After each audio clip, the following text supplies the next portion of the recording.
This is Pixelated Audio, episode 70, and today we're listening to music from Quadrant on the Commodore 64.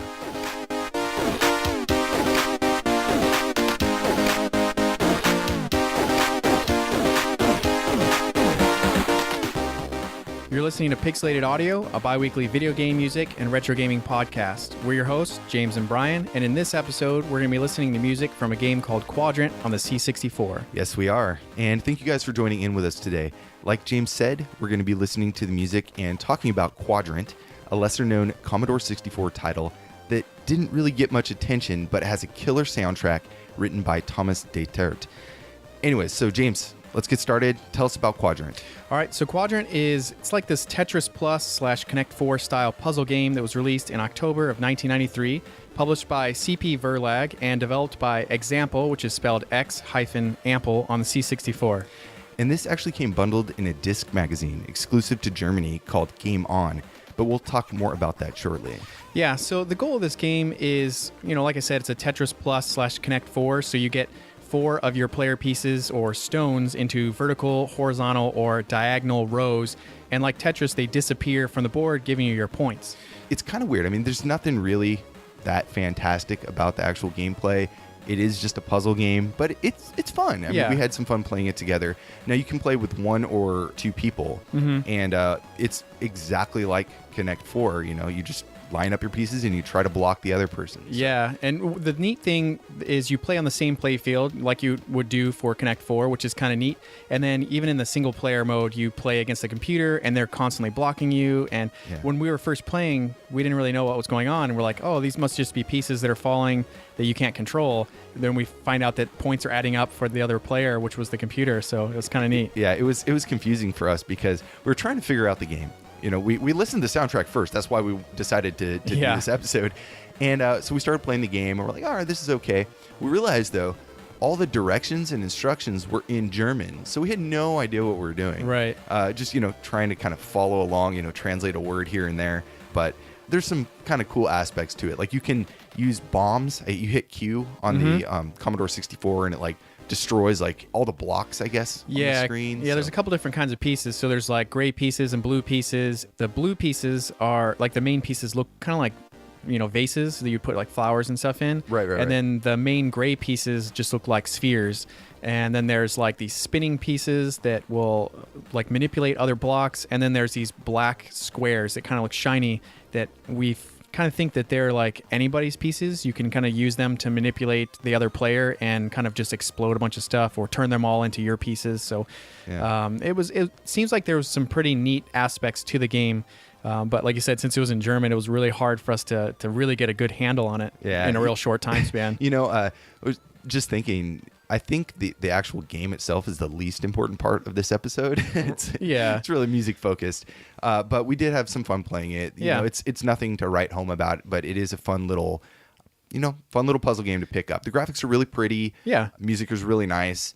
And that's about really all there is to it. Yeah, I mean, the screen, it was interesting. It was divided in half, like a lot of puzzle games, but it seems like you never use that left side of the screen for the other player because you're playing on the same, play field. So it's always credits. It has the game's title, who did the programming, who did the music and stuff like that, the graphics, all that stuff, which was kind of neat to always let people know who did it. But you lose half your screen. Yeah, well, it was only horizontal. You couldn't have a vertical cabinet, I guess, for it. That would have been pretty cool. Yeah.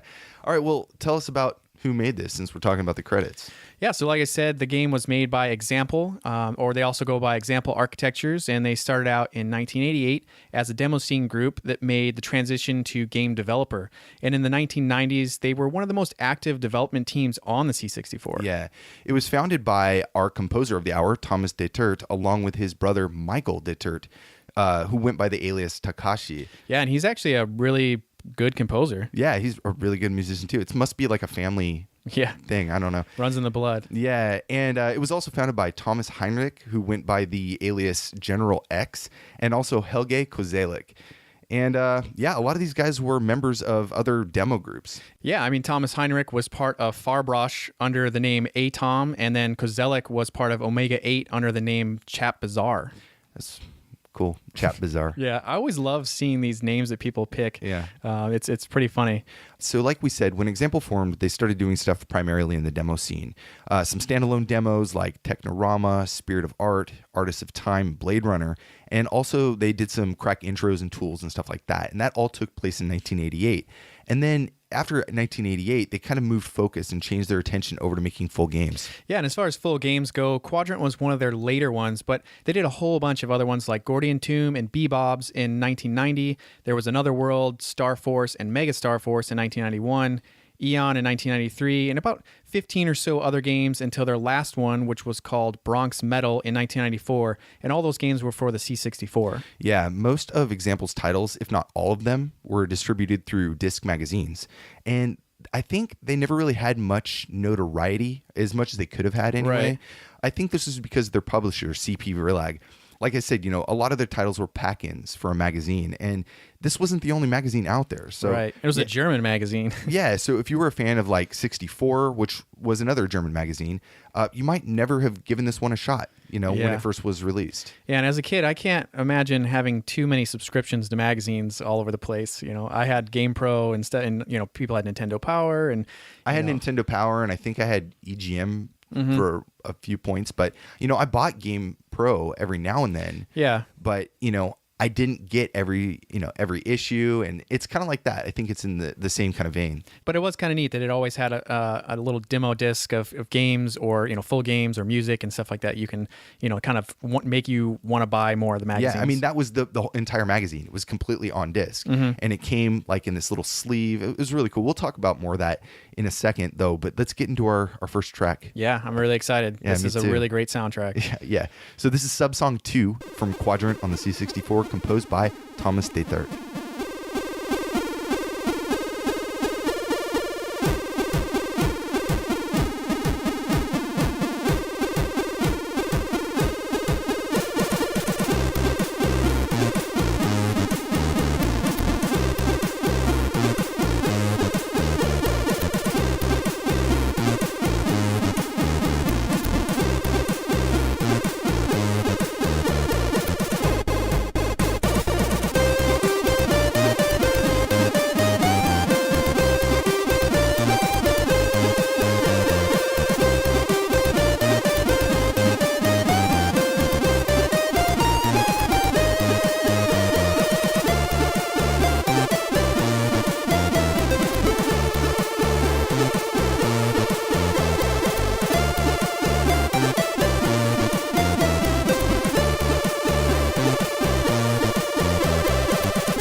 Once again, that was Subsong 2, composed by Thomas Detert for Quadrant on the C64. This track is really cool. It's very classic C64 sound. You know, got your arps, got your sawtooth bass, and you got a little catchy melody on top of it. I dig it. It's Oh pretty yeah, cool. no, I was walking around work the other day like humming this, and I didn't even realize it because I was listening to the soundtrack over and over while I was at work, and Right. I was just like walking around, and I was like, oh man, I need to be quiet. Like people are gonna make fun of me because I'm like humming at like the top of my my voice here. But I mean, yeah, really cool. Yeah, like you said, the arpeggios. I love that super heavy drum and bass. I love that. There's something about, even Amiga music and the C64 has it as well, where like the music it has this alive feeling. And I don't know if it's because of all the arpeggios or the constant sound and like Very lively, very fast moving. I yeah, think. it gives me this different feeling than some other video game music does. Yeah, a lot of C64 and Amiga stuff almost has like an anxiety to it. You know, because of the arpeggios, because it's like that really kind of rushed kind of feel. Even when you have a very slow kind of soaring melody, Right. it still has a little bit of angst to it, a little bit of like extra gravity, I guess, kind of pulling it down and making everything a little bit more frantic. Yeah, and it just adds that extra level of drama to any type of game that you're playing, even a puzzle game. Yeah, but I mean, fabulous track. Yeah. And this composer is pretty awesome as well. So Thomas Detert, he is a German composer, and he went by the alias Buck, B.U.C.K, prior to 1988. And then he switched his handle over to Steven Taylor for about a year in 1989. Not exactly sure why. Yeah, I was thinking it's pretty close to Steven Tyler of Aerosmith, which was pretty big around that time. But Well, maybe he meant Steven Tyler and he just spelled it weird. So, Maybe. Yeah, but I guess he got started in his career after leaving school. He was like, I want to make my own kind of mini studio. So he got some part-time jobs and earned money to kind of put all the parts together. Yeah. His brother Michael, along with some of his friends, thought, man, we should really get together and do a C64 group since, demo scene was really, kicking off. There was a ton of other people in different groups all throughout Europe. And so they had all the pieces together. So it just kind of made sense. Right. Coders, graphic artists, and guys that could do music. Then, after writing some demos, they managed to put together their first game, which was Gordian Tomb. And don't forget that game, because we're going to come back to that later. Yeah, and the very first music that he did for a game was for one called Blue Angel 69 on the C64, which came out in 1989 by a group called Blue Byte.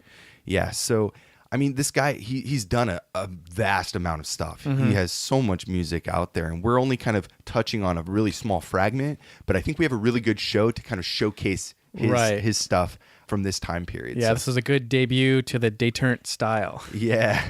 So let's get into our next track. James, what do we got? We have Subsong 5, and we'll be right back.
All right, that track was Subsong 5 from Quadrant, composed by Thomas Detert on the Commodore 64. Oh man, this is a me track. I love this track a lot. This wasn't a track, man. This was a journey. No, I put that in my notes that this felt like this had like a story arc to it. Like you went through different parts. Like the beginning is dark and slow, and it kind of feels like you're dreading something, and then it kind of changes into a little bit more of like a tech feel, like a computerish sound, and then just goes off. And I love that part where it's like, boing. Oh, the like, pulse width modulation? Yeah. Oh, that's so savage. And it reminded me of like modern day like trailers for movies and stuff, except for it had a melody and stuff on top of it that made it cooler. Like that's how I wish they would do modern trailers, to where it wasn't just like a sound that made you feel something. It was like there was more of a melody to it that can kind of tell a little bit more of a story, instead of everyone having that Hans Zimmer, like all trailers have like that like this alarm feel to them. You know what I had going through my head this whole track was like the Gladiator, or something. It had a story arc to it, but at the same time there was like this kind of this battle going on. Terminator? Oh no. But it had like this kind of war element to it, where there's like some soft spots where there's some strategy and some kind of thought, but it's still very intense. And then like the front line goes and charges, and you just get this da da da da da. And man, just the use of different effects. There's like a lot of sound effects that kind of bring a lot of attention. Do you want to hear that bass line? Yeah. Oh my God, it's so good.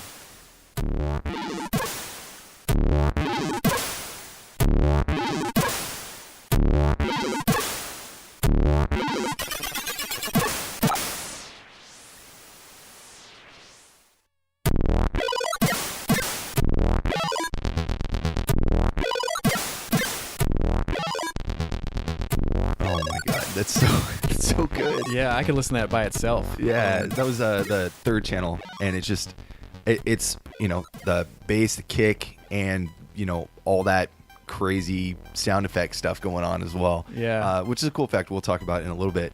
But man, what just a killer track, and he's very liberal with the use of snares too. There's a part where it'll play that kind of bass line, and then he won't use a snare, so it'll keep it kind of calm, and then he'll use it on the offbeat later on, and everything just sounds really cool. I think it was a pretty awesome journey track. Yeah. I really love this one. Yeah, so we've played a few C64 tracks on the show so far. I mean, we're big fans of SID music. We just tend to wait for a spotlight to start playing more of it. Yeah, it's definitely overdue. Yeah, it's overdue.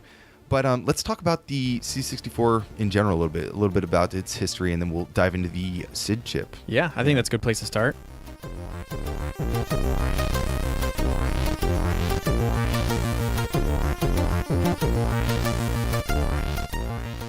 So the Commodore 64 came out in August of 1982 and was one of the most popular computers in the 80s for both the US and Europe. And for the low-end computer market, it managed to hold somewhere around 30 to 40% of sales. So these things were everywhere. Yeah, if you're a product of the 70s or 80s, you probably saw these in schools, libraries, businesses. I mean, they were literally all over the place. Yeah, and one of the coolest features of the machine, which definitely led to the C64's popularity even after it was discontinued, was the sound interface device, or the SID chip, that was developed by Bob Yanes at MOS Technology in 1982, which was the same guy that founded Ensoniq and developed the sound chip for the Apple II GS. Yes, so the SID chip.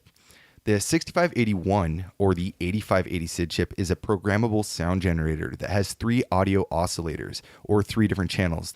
Each of these channels can produce 4 different waveforms, being a sawtooth, a triangle, a pulse, or simply noise. But they also have their own ADSR envelope generator. But what really makes this chip unique, or gives it its character, defines the SID chip, I guess. Well, there's 2 things. So there's ring modulation and its filter capabilities. And ring modulation is kind of hard to explain, so I'm going to do my best here. On the SID chip, ring modulation works through a complex interaction of 2 different waveforms. So, for example, it multiplies a triangle wave with a square wave, suppressing most of what you'd hear by the original tone, and then creates this non-harmonic overtone or effects, kind of like what we were just hearing in that last track. So you want to just listen to that little part again? Yeah, I think that would be really helpful after hearing how modulation works.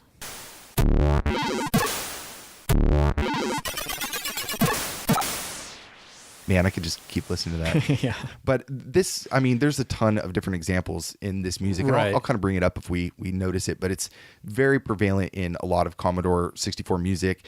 All the major composers, you know, well-known ones, they had to know how to do this because it's such a critical part of the sound Right. of this chip. No, I mean, you just said this is one of the things that leads to the popularity of this chip. I mean, we Yeah. hear the SID chip all the time. Yeah, so, you know, Chris Hulsbeck, Martin Galway, Rob Hubbard. I mean, just they all mastered this effect, and for a good reason.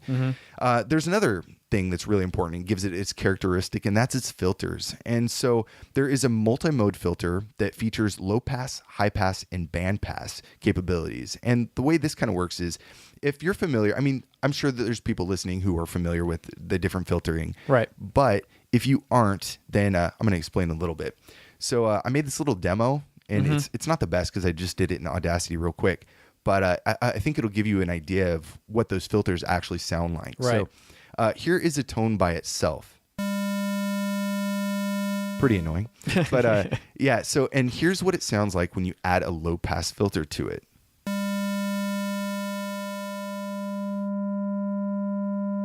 Cool. So it's exactly what it sounds like, you know, a low pass filter. It allows low frequencies of the sound to pass through, and it cuts off the higher frequencies of the sound. So the more you cut off, the duller the sound Right. gets. It makes it really like, you know, almost like you're listening to it through a wall. Right. Yeah, I was just going to say that. Yeah. So here is what a high pass filter sounds like. And this is exactly like you would expect. It's the opposite of the low pass. It allows the higher end to pass through, and it cuts off the lower end frequencies. And the more you raise this, the thinner the sound becomes. So let's listen to the band pass filter real quick.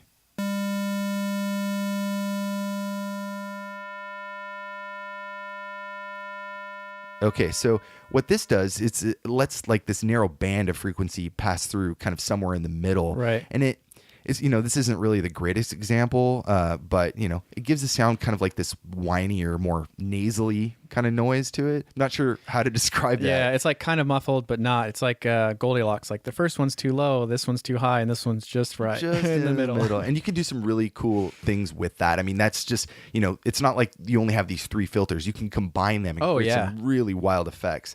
But anyways, that's kind of how the SIB chip works in a nutshell. And we hope you guys have a better idea of the diversity, even though there is only 3 voices. Yeah, so even though there was only 3 voices, there were 2 versions of the chip, like Brian mentioned earlier. There was the 6581 and the 8580.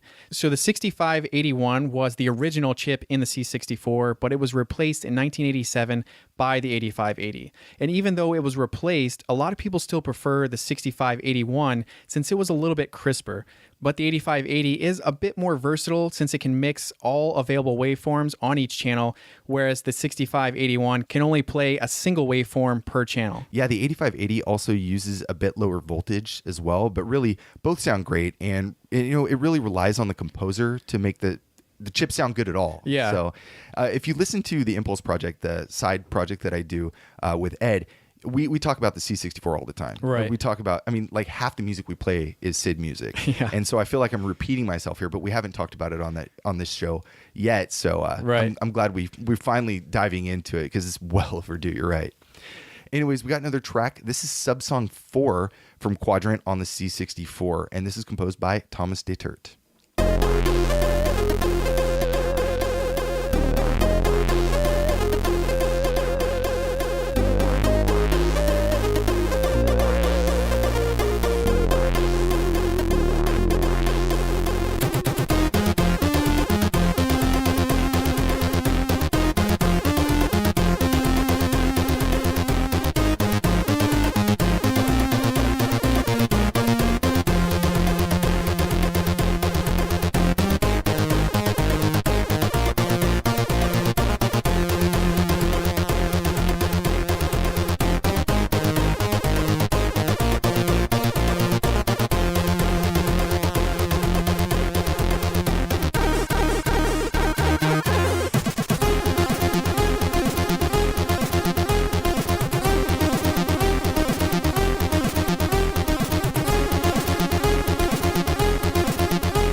that was Subsong 4, composed by Thomas Detert for Quadrant on the C64. This track, it starts off kind of interesting because it's really heavy on the low end. Even the lead is a lot lower, and it feels a little like something's missing. And then you get that drum fill, and immediately it just gets to be this well-rounded, just ecstatic track. I loved it. So good. No, I love tracks, from like the C64 and Amiga, since they have such a long time for the track to play that they really kind of draw out that beginning, and that you're kind of like, oh, where's this gonna go? And the anticipation, James. And it has like that boing sound again. It was, like you said, very deep and heavy, and then it gets kind of dancey and upbeat. Not really like happy upbeat, but like there's a lot more like tempo to it. And then it just picks up even more and gets kind of frantic. And this track, just like the last one, has so many cool transitions to different parts that just feel like nice extensions. Or I was even thinking that even for a puzzle game like this, it could make the game feel interactive with the music, like as things are stacking up, or you're trying to like make a good move, and that it kind of switches to this little bit more frantic sound that it could make a game that could be kind of simple feel much more exciting than what it may be without sound. Yeah. Another thing about C64 and Amiga stuff, there is that very strong emphasis on the lead, that melody. And the melody of this track is so good. I just listen, I'm just like humming along, and just my heart's getting warm. I'm just like, yes, yes, it's so good. But no, I really liked it. And you going back to what you're saying about playing this during a puzzle game. Let's be honest, it's way too good for this game.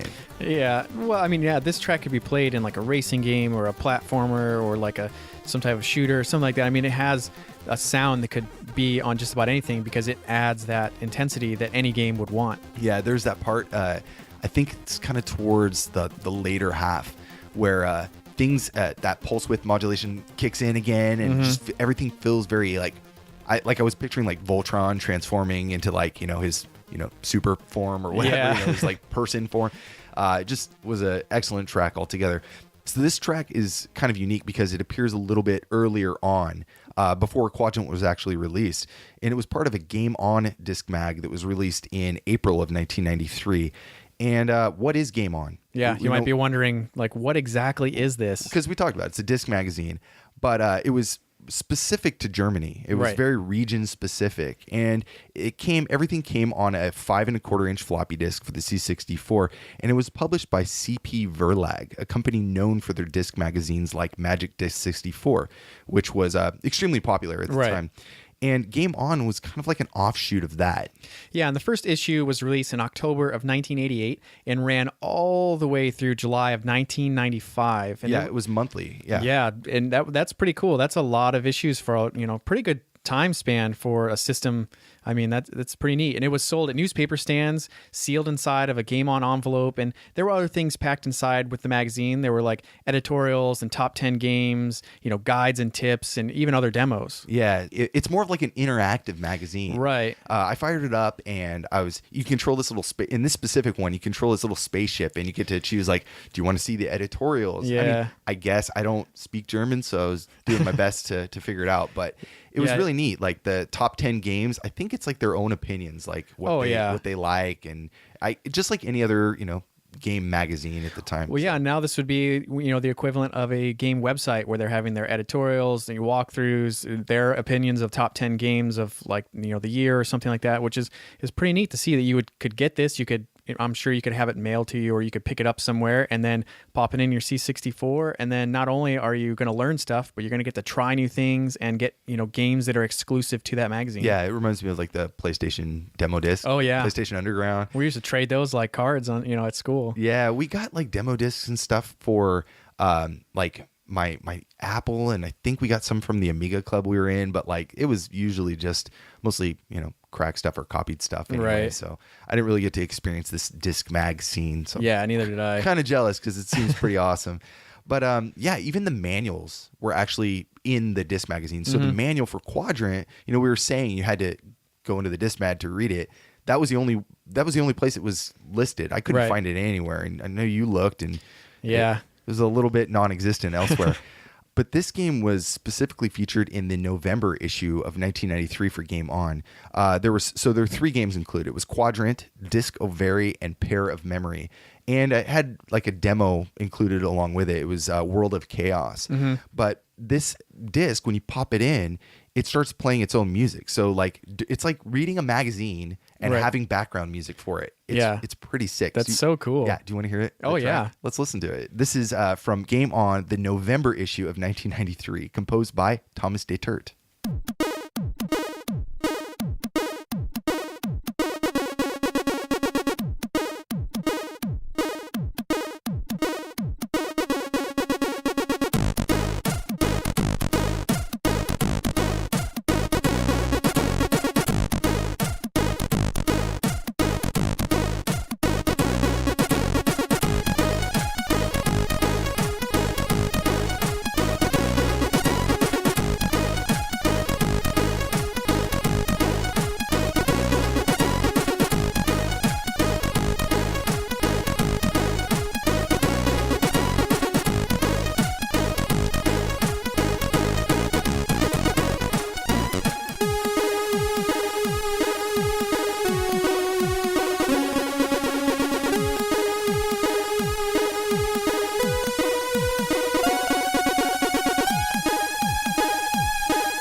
That was from the November 1993 issue of Game On, composed by Thomas Detert for the C64.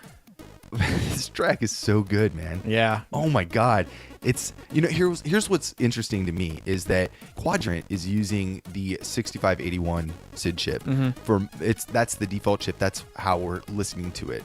But this Game On issue is using the 8580. So we can see his kind of differences in just what chips he's using because, the time and stuff. But it's a cool kind of spectrum of his composing abilities. It's pretty awesome. And I was thinking, man, if books in school had music like this that it played while you're learning, I would be like, I want to know what's in that book. I want to know what's in that book. And it's like opening the greeting cards and it plays music for you, but instead it's a textbook. Yeah, I mean, and once again, this had so many different transitions to different cool parts, and I could just see like, oh man, this would be awesome for learning math or learning science, and just like I would have just been wanted to just have the books open, even if maybe I wasn't learning, maybe I just have them open and just close your eyes. Yeah.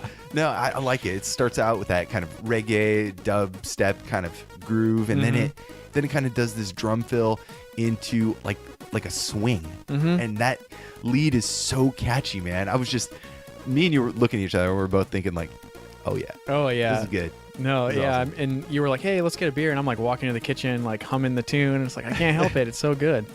Yeah, excellent track. I think that what I like about it too is that the fact that I had never heard this, and I really like his compositions. I just hadn't gone through his Game On disc magazine stuff. Yeah. And started listening because we're thinking, Quadrant, it's got a really awesome soundtrack, but there's not a lot of music in it. Yeah. So maybe we'll kind of pepper some of these other tracks he's done into the episode.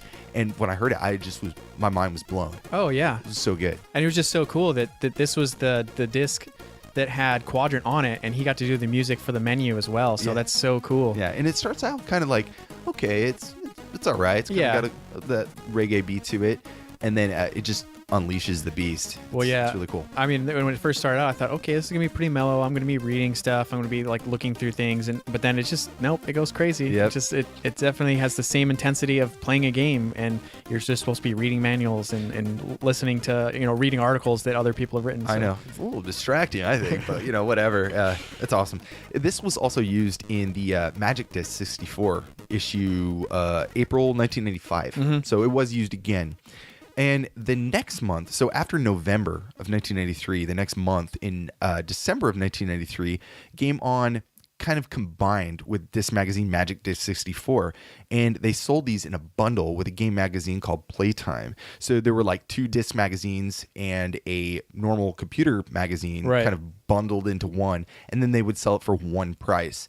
And so it was like you're getting, that even for me, that seems like a little overboard, right? You're getting a magazine, a disc magazine, and another disc magazine, and that's the only way to buy it. But then it's like, how could you not buy it? It's like 3 magazines in one. I mean, do you know anything about Playtime? Was it like a bigger magazine? Or? I really don't know anything about it. I think these are just German only. And this was a physical magazine, right? That had pages. Yeah, because this was still published by the CP Verlag company. Oh, okay. And that stands for Computer Personal Verlag.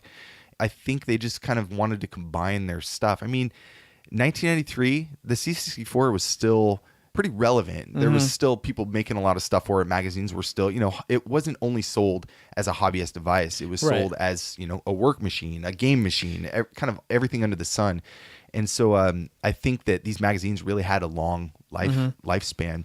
Well, yeah, you can imagine if you had one at home and say you're a business guy and you're like, oh, I only do business stuff on it, but my kid might be interested in this. Here's a disc. And, just like when I would get, PlayStation discs, the people that were giving them to me, they had no idea what it was. And it's like, here, check this out. Like, you like the PlayStation. But I could imagine if it was for your personal computer, then that would be like, okay, sure, I'll try this out. I was going to say, it's not like your dad was doing Excel on your PlayStation when you weren't using it.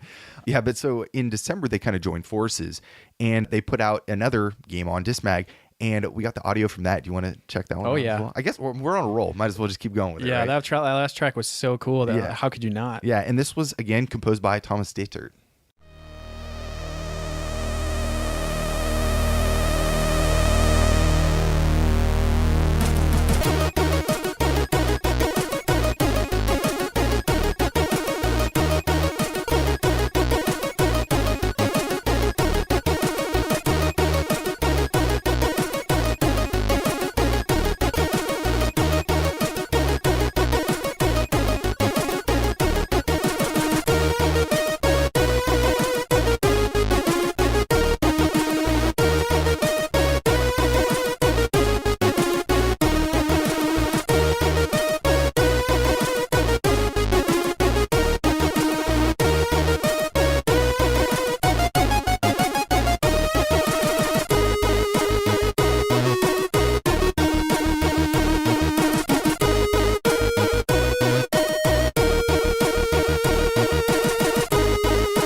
All right, that was the December issue in 1993 from Game On Disc Magazine, composed by Thomas Detert.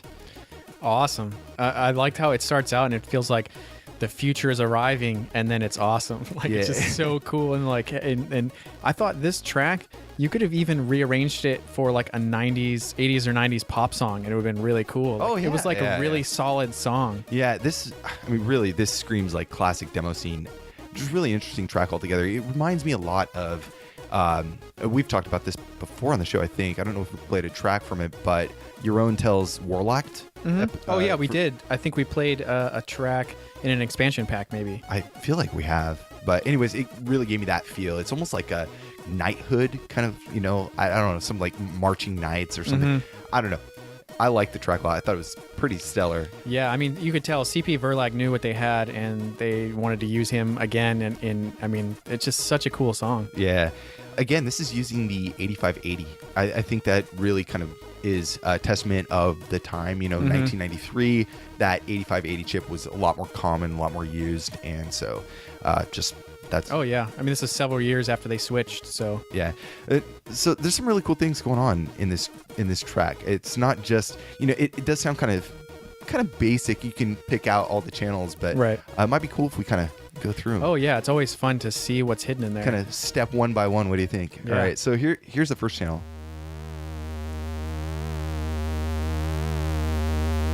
Ooh, it's so dark. Yeah, here comes the future. I love that. Yeah. Really cool.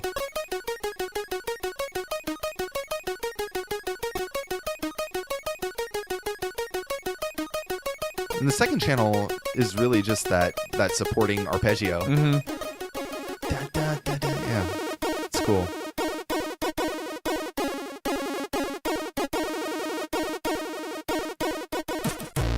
Oh, Ooh, and then so that cool. third voice there. Ooh, Yeah. I love that part. you hear that? The snare. It's almost like a tinny snare.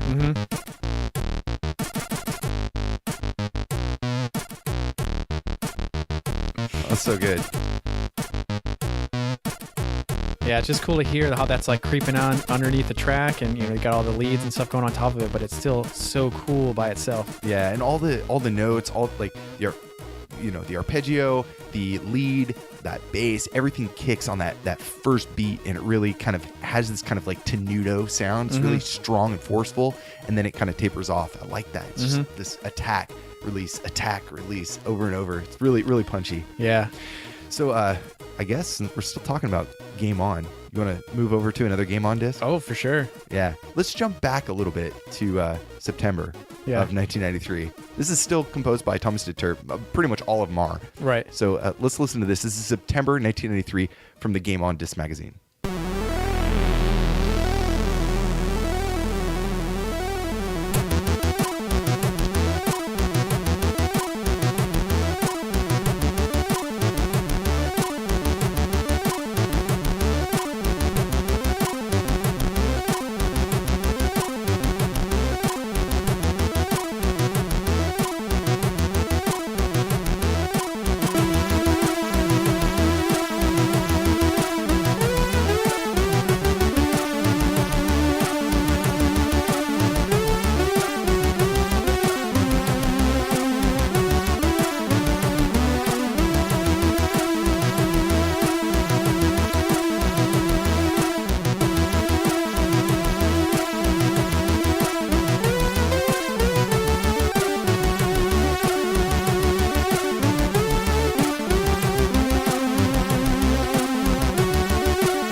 You just heard the September 1993 issue of Game On Disc magazine, composed by Thomas Detert for the C64. Yes, and this is using the 8580 again. Man, what a killer track. Now, this doesn't have the same like amazing leads or anything like that, Right. but what it does have is this really established, sexy like percussion bass part, and I think that is what makes it really cool to listen to. When for me, I thought this was a good showcase for how well he can divide up a track, and there's so much going on in this. I mean, there's so much, but then there's still parts you can focus on. It's not just like a crazy mess. There's just like noise everywhere. Oh yeah. Like once your ear gets adjusted, you can pay attention to those leads, and then it moves on, and there's different change, but everything still has that feeling that it's pretty wild. I mean, this is a wild track that's centered around a really simple fat bass, drum section.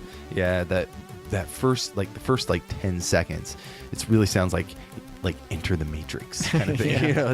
It's really cool. Yeah, all those scales or whatever, like it's pretty cool. And it was a theme. It was cool. He had themes that appeared and disappeared throughout the track. So for me, that's kind of what it spoke to, some of his organizational chops. I mean, he wasn't just some guy that could make some pretty cool tunes. Like, he had some skills. Yeah, no, that really goes with what I was thinking about his diversity in, on a per track basis. He really has so much like focus for like maybe a minute, and then he'll like completely switch it, but he'll keep the same theme kind of running throughout, and then he'll kind of return to that. So it's not like just your standard, A, B, B, A sections or A, B, A, B sections. It's almost like he forms and plays with his own kind of musical routines, and it's very clever. Yeah, because I think with a lot of these early composers and just game people in general, like, I mean, he was a guy with his brother and his friends that decided, well, let's start making some demos and some games. But I mean, that doesn't detract from the fact that he has a ton of skills. Oh yeah. I was really hoping that we could have this guy on. Yeah, that would have been really amazing. Yeah, I did get a chance to talk with him, and he seems like a really nice guy. But he's moved on to like bigger and better things now. I mean, that's all subjective, right? Obviously, because I think this is pretty awesome. But he seems like a pretty awesome guy. He became really intrigued by the sound of C64 after he heard Martin Galway's music for ER Kung Fu, which is a goddamn classic. Yeah, I mean, that might even be an understatement. I mean, it's just so good. Yeah, and then he started writing his own stuff with Sound Monitor, created by our past guest, Chris Hulsbeck. He ended up using that for a while and did some tunes for like the Omega 8 demo releases, but I guess it didn't really work so well for games. So Helge Kozelik, one of the engineers on the team, and Marcus Schneider created their own player called Example Music Player. And this is what he ended up using moving forward. There's a really good interview that he did with Remix 64 a few years back. And we're kind of paraphrasing here and there from that, and then from what he has told me, but just a really interesting kind of upbringing and how he got into it. I think it's really, really cool. Oh yeah, I mean, it's great. That's one of the things I love about this early scene, where like if you didn't have the tools that you wanted or things that worked great for you, then you could just go out in there and create them because no one else had them. Whereas like nowadays, like you can buy all these things that are, packages that are, you can adjust them, but they're pretty much built for you, or you can kind of leave them alone. But I mean, all these guys that are creating things that like other people are using, and it's like become huge. I mean, it's pretty nuts. Right. Like you got all the middleware, you got, you get certain audio programs and get all the VSTs downloaded that somebody else created that makes it sound like this and do this. But these guys are like, we don't have the tools, so we got to just make them ourselves. Right.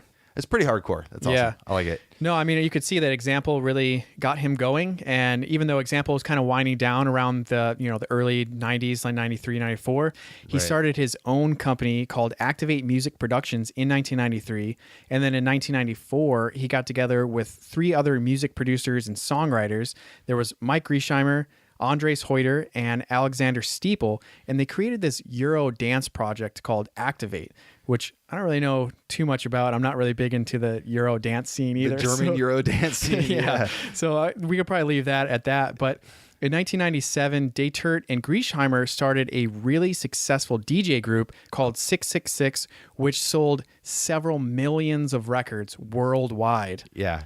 I mean, it just goes to, like, he started out with the C64. Yeah. He was doing some crazy stuff like we've heard already. Yeah, just some guys and their friends, like probably in like their living room or garage or something like Yeah, that. probably really young. Yeah. And then eventually they're like, hey, we should just do the DJ thing. They got together, created this group 666, and are selling tons of albums. Yeah.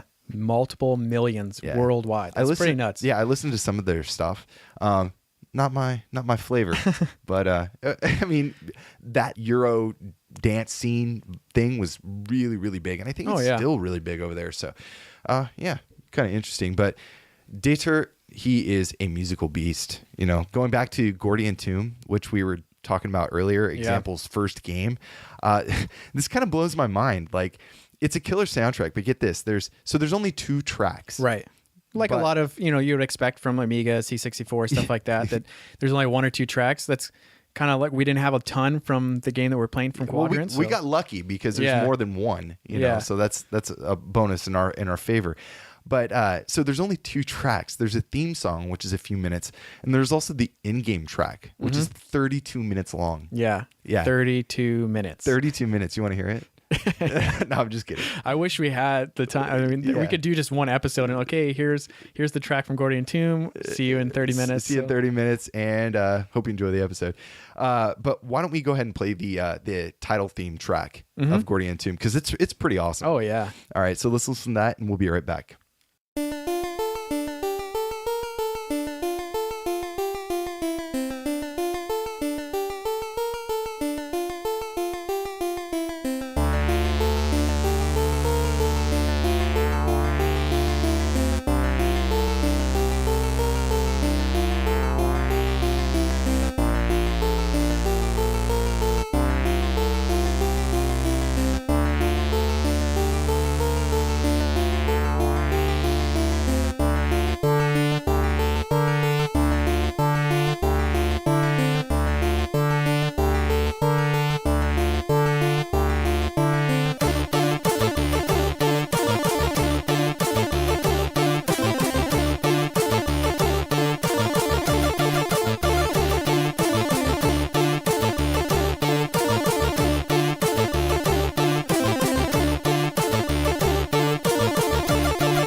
All right, that was the title theme track from Gordian Tomb on the C64, composed by Thomas Detert.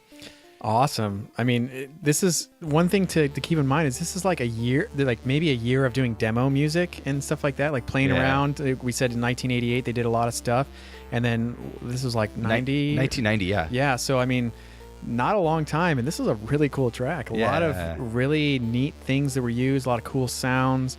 The track really gets going, and you're like, wow, this is pretty cool. Yeah, it's got a really Egyptian... A little bit, yeah. I think it's those like flutes. Yeah, dun dun dun dun dun. Yeah, and well, it makes sense because the game is. You saw the game, right? Yeah. It's kind of like this Pitfall 2 clone that takes place in, well, obviously a tomb, and so you're kind of going through these pyramids, I guess, or tombs and catacombs, and it's actually a pretty cool little game. But the soundtrack is killer. I mean, really, we should just do that 32-minute track. Yeah, I mean, we can do whatever we want. You know that I guarantee there's like a handful of listeners, you guys out there, who are just thinking, you guys should have played it. Well, why didn't you play that? Well, maybe we will, but I mean, it's not going to be like the same song for 32 minutes. I mean, we've seen that these things transition, and there's going to be, I mean, it's going to feel like 10 different songs, and you're going to go on this whole story arc. But yeah, no, I mean, I listened to it at work like twice. Because I had it on repeat, and I didn't know where it started and where it ended, because it was just like, it was so different the whole way through. It's really like, I would have lost my mind trying to remember the theme. It would have been a completely different track. I would have turned it into a lullaby at the end and not even noticed, like, how did I start this again? But what a stellar track. Now, there is something kind of funny around this, and the reason why, if you go into the high voltage SIG collection and you go into the still info, there's kind of some information about the tracks, and there's something written here, and this was written by Marcus Schneider, the guy who actually coded the game. He said that after we got the contract for Gordian Tomb, they got this large sum of money, and they were trying to think about how to divide it amongst the team. They were like, okay, how are we gonna manage? We got graphics guys, coders, musicians. How are we gonna split this up? And Michael Detert, the brother to the composer, he was thinking like, okay, I don't know if I'm going to be able to do this. We need to get Thomas in here to do the music.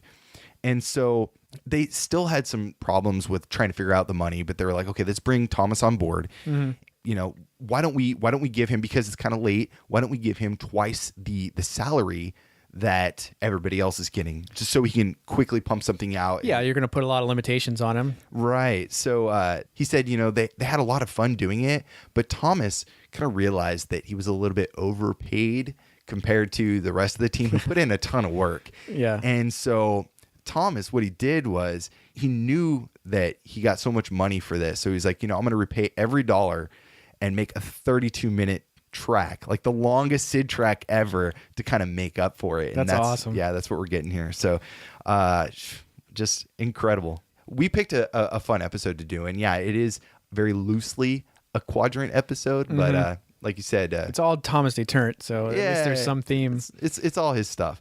Actually, I have another track I want to play, since we're already kind of on a sidebar, if that's okay with you. Yeah, I'm fine with that. It's still related, so it's kind of moving back over to Detert's music on the Game On disc mags. This was from the June issue of 1983, and it's a remix. Well, actually, I'm not going to tell you. I think you can guess this. Okay. This is I know you know the soundtrack, and I know you know this composer very well. I'm going to see if you can let us know. Let's take a listen. This is from the June issue of 1993's Game On.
All right, I guess if I had to guess, I think this is from a game that we've talked about doing a lot. I'm gonna have to say like Lethal Excess, maybe. Yeah, you called it right when we started listening. You're like Lethal Excess. Yeah, Hipple. yeah. I mean, Done. yeah. So I mean, Hipple. I mean, you could definitely tell it's from something early on, something that's just super wild and crazy. Right. I really loved it. I mean, this is a really cool version too. Oh yeah. I almost kind of like this version the best. Yeah, this is the June issue from 1993 of Game On, composed by Mad Max, Yochin Hipple, rearranged for the SID chip by Thomas Detert, and this is the level 4 volcano plateau. Yeah, I could have never guessed the level. But. Yeah.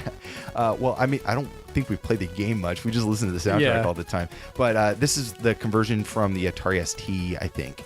Man, what a sick track. That lead. I mean, you could hear the Hipple, the pitch bends and all that stuff. It's pretty obvious. Cool track, though. Yeah, I mean, when you start with something amazing, like you can only, like, you can go up, I guess. I mean, it would be like doing like a Beatles song. Like, you could do something great, but people that really love Hipple could be like, I don't know. But this was a really good version. I liked it. It was, once it got going, I mean, that melody is just like unmistakable. I mean, it's so good. I mean, yeah.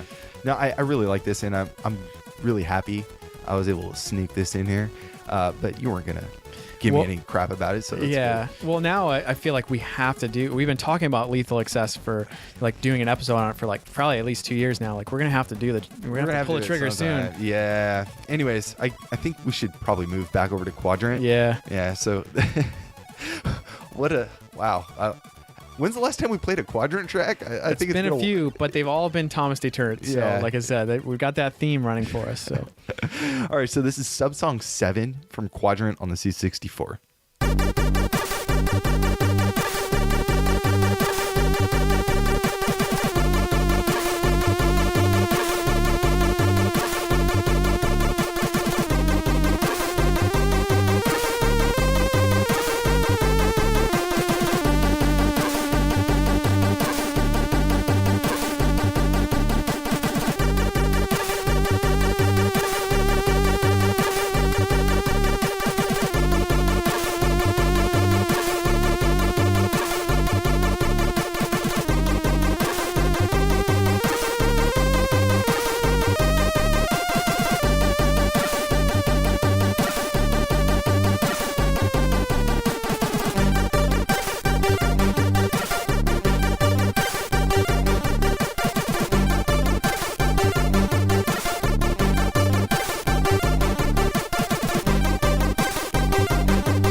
that was Subsong 7, composed by Thomas Detert for Quadrant on the C64. Now, this track kind of hides in the shadows compared to those last few ones we heard, but it's still a pretty awesome track. Yeah, to me, it sounded like the game over type music, and I was like, oh man, this is so cool. Like, I definitely want like my ashes spread to like this song, like at sunset, like would be really cool. Yeah, it's a lot shorter. It's only like a minute, and that's it. But yeah, it's still pretty cool. I got to the part where in the game this plays, but it's just, I was already kind of bored of the game, so I was like, I'll just listen to the SID file. Yeah, like we said before, like the game, it has some interesting aspects to it, but it doesn't feel like it has enough to like really make you want to dive into it forever. But the music is just so good. Yeah, so this podcast is basically the best of this game. Right. Really, the best you're gonna get. Don't even bother playing.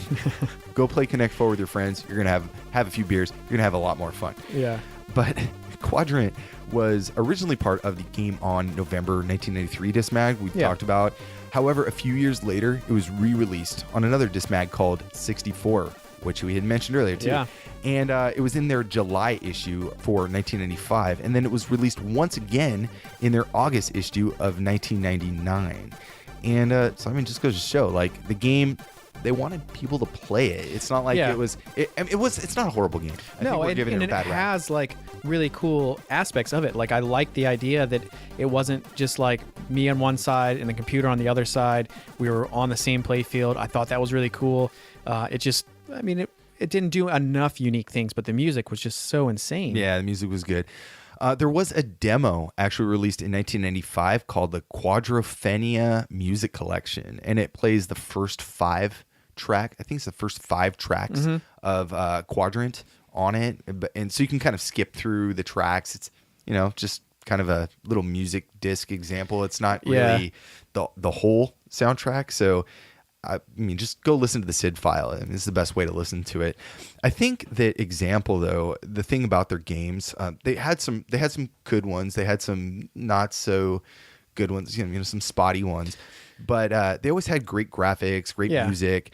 But they suffered from being a bit empty feeling, a little bit soulless. Yeah, I can see that. Didn't have a lot of that driving, like, I want to play. Like, it didn't have that warm feeling, I guess, that I want to have when I play a game. Well, yeah, it was missing that aspect that made you want to play it over and over and over and like fall in love with the characters and the idea of the game and the mechanics and stuff like that. Right. So like, despite the technical, graphical, and music accomplishments that they were able to kind of pull off, the games just felt a bit average. I think if I was going to give it a score, I'd say maybe like a good C+.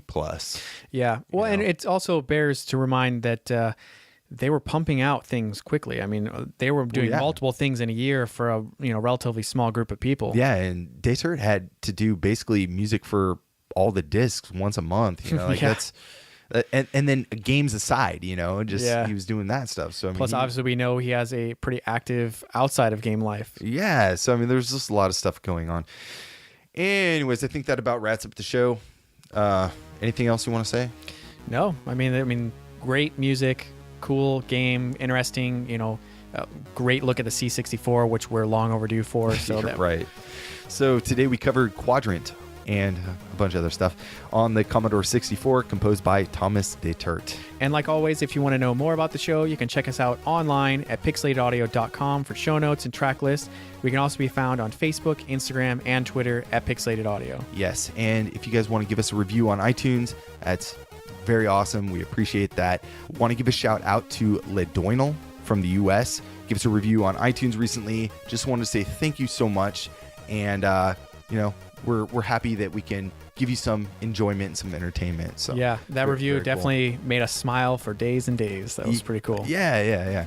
So yeah, and if you're new to our show, you want to check out some of our past episodes, we just had a really cool Neo Turf Masters episode with the composer, Takushi Hiyamura. Yes. Which was really fun. That was a blast. It was actually like more interview than it was episode, which was pretty cool. Yeah, that guy can talk, man. Yeah. I hope that interview turned out well. Like, we kind of had to break him up. I had to cut him off to interject the translation. Yeah. But he was really cool with it, and he's just a happy guy. Super laid back and fun. A lot of laughs. We've heard a lot of people say they love hearing him chuckle. So that was cool that we could bring him some enjoyment. So yeah. Another recent episode that was pretty cool for us. We mentioned VGM Rips a lot on our show. They had their 5-year anniversary. Which just was recently, really cool. Last month. Yeah, so we had a lot of the big guys from VGM Rips on, and they picked some of their favorite tracks. So it was expansion pack style. So that was really cool to hear from them. Very cool. And then before that, we had an episode with Hole Chaser, and we had Kajihara on. Yeah. So, yeah, maybe we'll get some more on in the future. Who knows? Kind of is on a episode by episode basis at this point. So anyways, thank you guys so much for listening. The track taking us out is actually the end song of the game, the credits track. And this is Subsong 9, composed by Thomas Detert. Thank you guys so much for listening, and we'll see you back in, a week for the next episode. We got a little special, holiday mix coming at you. Yep. So be on the lookout for that. Thank you guys so much, and we will see you in a week.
Andres Hoyter, and Alexander messes me up, and Alexander Steeple.